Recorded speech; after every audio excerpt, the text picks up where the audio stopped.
ফেলে দেওয়া জিনিস দিয়ে যদি এত সুন্দর একটা হোম ডেকোরেশনের জিনিস বানানো যায় তাহলে কেমন হয় বলেন তো? কম বেশ আমরা সবাই চা খেতে পছন্দ করি, বিশেষ করে যদি কোথাও আমরা ঘুরতে চাই তাহলে তো এক কাপ চা আমাদের খেতেই হয়।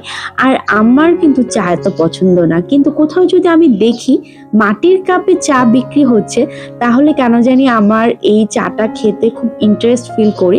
আমার কাছে কেন জানি মাটির কাপে চা খেতে খুব ভালো লাগে। আর এই মাটির কাপের চা খাওয়ার ভালো লাগাটার রিজন শুধুমাত্র একটাই, যাতে করে আমি এই মাটির কাপটা সাথে করে নিয়ে আসতে পারি।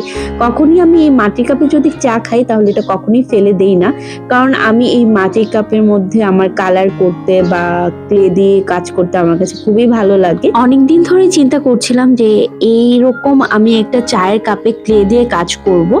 আর আমরা যখন বিভিন্ন কুটির শিল্পে বা মাটির যে কোনো শপগুলো আছে সেগুলোতে আমরা এই ধরনের যে ফ্লাওয়ার ভাসগুলো কিনে থাকি সেগুলোর প্রাইস কিন্তু একটু বেশি থাকে, বা আমার কাছে মনে হলো অযথায় আমি টাকা দিয়ে না কিনে ওরকমই আমি কিছু একটা বানিয়ে নিই, কারণ এই টাইপের জিনিসগুলো বিশেষ করে আমার মাটির জিনিস অনেক পছন্দ। আর যখন এটাকে আমি ক্লে দিয়ে কাজ করছি আমার কাছে কেন জানি একটু অন্যরকম ভালো লাগছিল।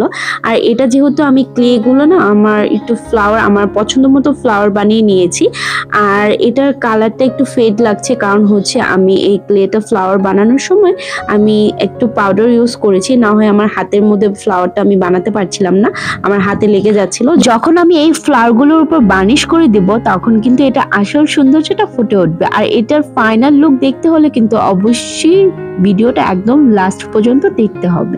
তো মোটামুটি কিন্তু ক্লে দিয়ে পুরো কাজ করা আমার শেষ হয়ে গেছে। এখন আমি পুরোটা মাটির চায়ের কাপের উপর বার্নিশ করে দিব।